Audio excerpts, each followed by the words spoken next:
and from this follows a peculiarity in the way, as a simple matter of empirical fact, our knowledge of a culture grows in spurts rather than following a rising curve of cumulative findings. Cultural analysis breaks up into a disconnected yet coherent sequence of bolder and bolder sorties.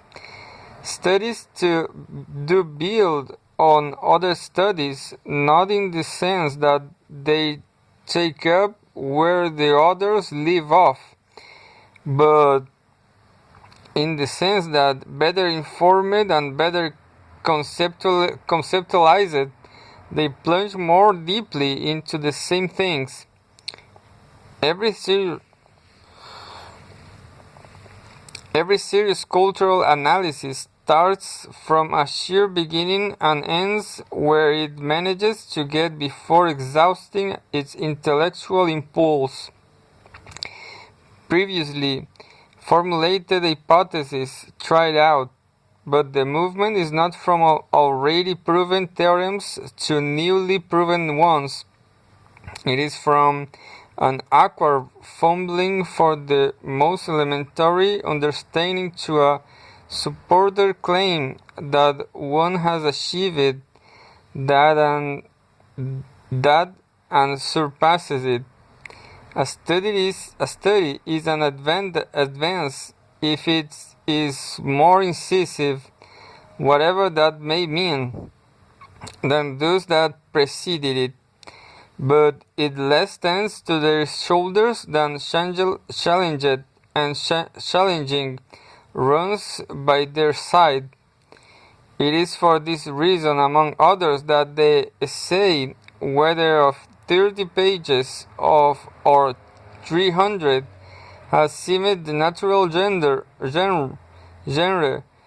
in which to present cultural interpretations and the theories sustaining them, and why, if one looks for systematic treatises in the field, one is so soon disappointed, the more so if one finds any. Even inventory articles are rare here, and anyway are hardly more than bibliographical interests. The major theoretical contributions not only lie in specific studies, that is true in almost any field, but they are very difficult to abstract from such studies and integrate into anything one might call cultural theory as such. Theoretical formulations hover so low over the interpretations they govern that they don't make much sense or hold much interest are not apart from them.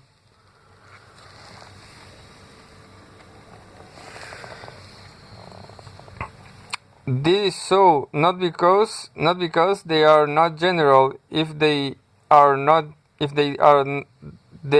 general, they are not theoretical, but because stated independently of their applications, they seem either commonplace or vacant. One can, and this in fact is how the field processes conceptually, takes a line of theoretical attack developed in connection with one exercise in ethnographic interpretation and employ it in another, pushing it forward to greater precision and broader relevance. But one cannot write a general theory of cultural interpretation, or rather one can, but there appears to be little profit in it, because the essential task of theory building here is not to codify abstract regularities, but to make thick the description possible, not to generalize across cases, but to generalize within them. To generalize within cases is usually called, at least in medicine and depth psychology, clinical inference, rather than beginning with a set of observations and attempting to subsume them under a governing law. Such interference begins with a set of presumptive signifiers and attempts to place them within an intelligible frame. Measures are matches to the theoretical predictions, but symptoms, even when they are measured, are scanned for theoretical particularities. That is, they are diagnosed in the study of culture. The signifiers are not symptoms or clusters of symptoms, but symbolic acts or clusters of symbolic acts. And the aim is not therapy, but the analysis of social discourse. But the way in which theory is used to refer out the unapparent import of things is the same. Thus, we are led to the second condition of cultural theory. It is not, at least in the strict meaning of the term, predictive. The diagnostician doesn't predict misleads. He decides that someone has them, or at the very most anticipates that someone is rather likely shortly to get them. But this limitation, which is real enough, has commonly been both misunderstood and exaggerated, because it has been taken to mean that cultural interpretation is merely post facto, that like the peasant in the old story, the fierce shoot the holes in the fence and paint the bull's eyes around them. It is hardly to be denied that there is a good deal of that sort of things around some of it in prominent places. It is to be defined, however, that it is the inevitable outcome of a clinical approach to the use of theory. It is true that the clinical style of theoretical formulation, conceptualization, is directed toward the task of generating interpretations of matters already in hand, not toward projecting outcomes of experimental manipulations or deducing future states of a determined system. But that does not mean that theory has only to fit, or more carefully, to generate coherent interpretations of realities past. It has also to intellectually survive realities to come. Although we formulate our interpretation of an outburst of winking or an instance of ship raiding after its occurrence, sometimes long after, the theoretical framework in terms of which such an interpretation is made must be capable of continuing to yield defensible interpretation as new social phenomena swing into view. Although one start made any effort at thick description beyond the obvious and superficial, from a state of general bewilderment as to what the devil is going on, trying to find one's feet, one does not start, or ought not, intellectually empty-handed. Theoretical ideas are not created wholly anew in each study. As I have said, they are adopted from another, related studies, and refined in the process applied to the interpretative problems. If they cease being useful with respect to such problems, they tend to stop being used and are more or less abandoned. If they continue being useful, throwing up new understandings, they are further elaborated and go on being used. Such a view of how theory functions in interpretative science suggests that the distinction relative in any case that appears in the experimental or observational science between description and explanation appears here as one even more relative between inscription, thick description, and specification, diagnosis, between settings down and meaning particular social actions have for the actors whose actions they are at, and stating as explicitly as we can manage what the knowledge thus attained demonstrates about the society in which it is found, and beyond that about social life as such. Our double task is to uncover the conceptual structures that inform our subjects' acts, the state of social discourse, and to construct a system of analysis in whose terms what is generic to those structures that belongs to them, because they are what they are, will stand out against the other determinants of human behavior. In ethnography, the office of theory is to provide a vocabulary in which what symbolic actions has to say about itself, that is, about the role of culture in human life, can be expressed. Aside from a couple of orienting pieces concerned with more foundational matters, it is in such a manner that theory operates in the essays collected here. A repertoire of very general, made in the academic concept and systems of concept integration, rationalization, symbol, ideology, ethos, revolution, identity, metaphor, structure, ritual, worldview, actor, function, sacred, and of course culture itself, is woven into the body of thick description ethnography in the hope of rendering mere occurrences scientifically eloquent.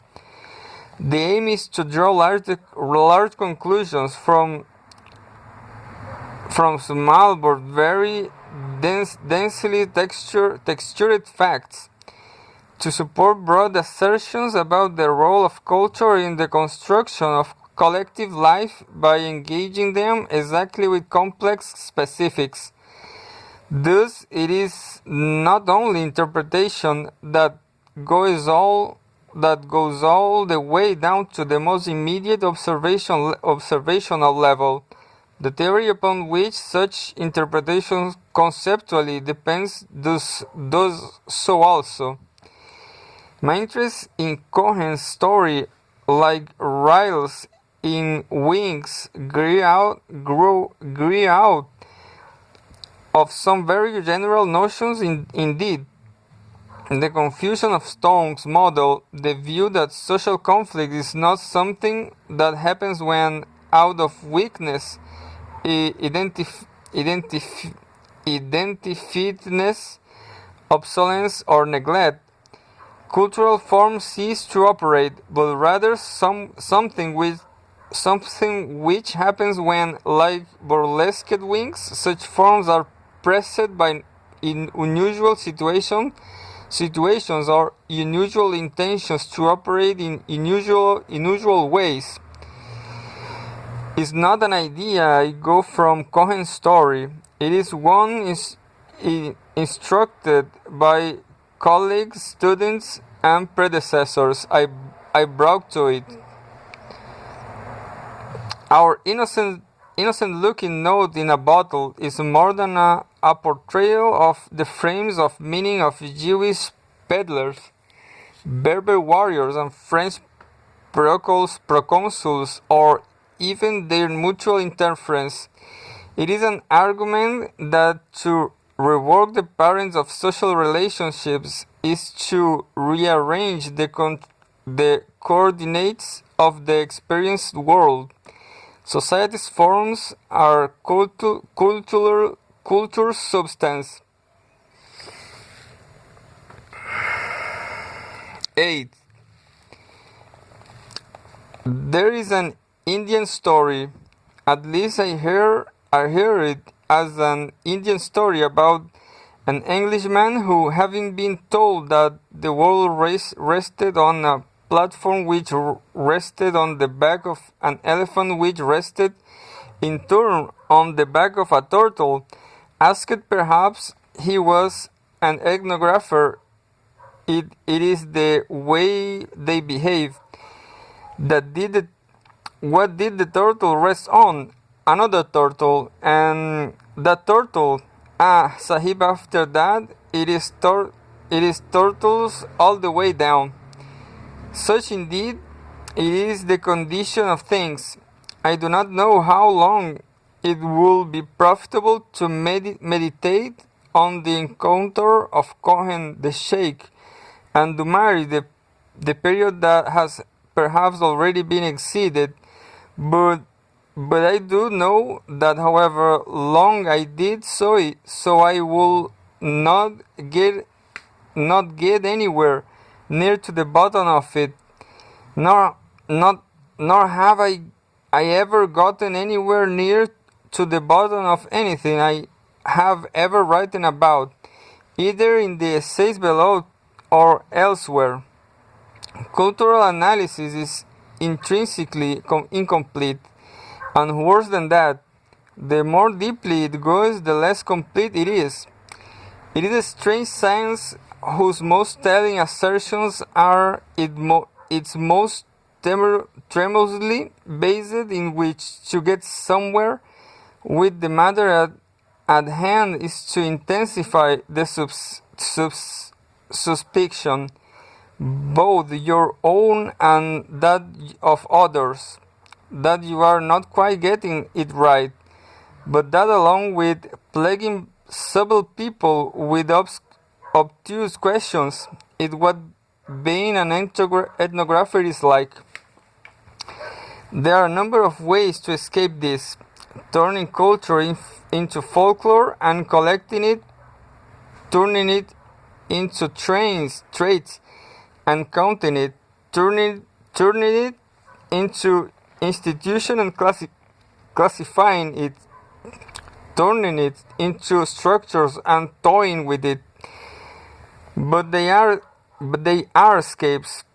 The fact is that to commit oneself to a semiotic concept of culture and an interpretative approach to the study of it is to commit oneself to a view of ethnographic assertion, as, to borrow W.B. Gale's by now famous phrase, essentially contestable. Anthropology, or at least interpretative anthropology, is a science whose progress is marked less by a perfection of consensus than by a refinement of debate.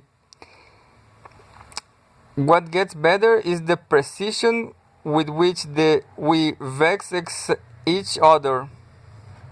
This is very difficult to see when one's attention is being monopolized by a single party to the argument. Monologues are of little value here, because there are no conclusions to be reported. There is merely a discussion to be sustained. Insofar as the essays here collected have any importance, it is less in what they say than what they are witness to, an enormous increase in interest, not only in anthropology but in social studies generally. in the role of symbolic forms in human life, meaning that elusive and ill-defined pseudo-entity we were once more than content to leave philosophers and literacy critics to fumble with, has now come back into the heart of our discipline. Even Marxists are quoting Cassirer, even positivists Kenneth Burke. My own position in the midst of all this has been to try to resist subjectivism on the one hand and Kabbalism on the other, to try to keep the analysis of symbolic forms and closely tied as I could to concrete social events and occasions, the public world of common life, and to organize it in such a way that the connections between theoretical formulations and descriptive interpretations were unobscured by appeals to dark sciences. I have never been impressed by the argument that as complete objectivity is impossible in these matters, as of course it is. One might as well tell one's sentiments run loose.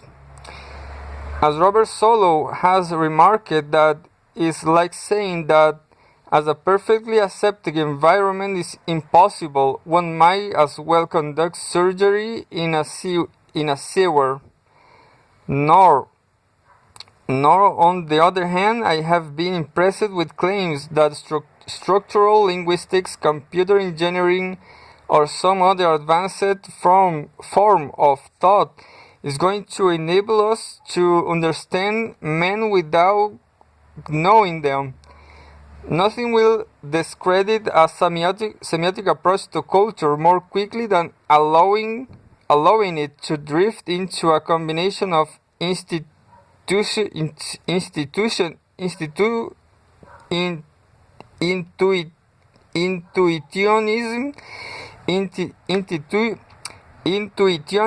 and alchemy, no matter how elegantly the intuitions are expressed or how modern the alchemy is made to look. The danger that cultural analysis in search of all too deep lying turtles will lose touch with the hard surface of life, with the political, economic, stratificatory realities within which men are everywhere contained, and with the biological and physical necessities on which those surfaces rest, is an ever-present one. The only defense against it and against thus turning cultural analysis into a kind of sociological aestheticism is to drain such analysis on such realities and such necessities in the first place. It is thus that I have written about nationalism, about violence, about identity, about human nature, about legitimacy, about revolution, about ethnicity, about urbanization, about status, about death, about time, and most of all about particular attempts by particular people to place these things in some sort of comprehensible, meaningful frame. To look at the symbolic dimensions of social action, art, religion, ideology, science, law, morality, common sense, is not to turn away from the existential dilemmas of life or some empyrean realm of the emotionalized forms. It is to plunge into the means of them. The essential vocation of interpretative anthropology is not to answer our deepest questions, but to make available to us answers that others, guarding other sheep in other valleys, have given, and thus to include them in the consultable records of what man has said.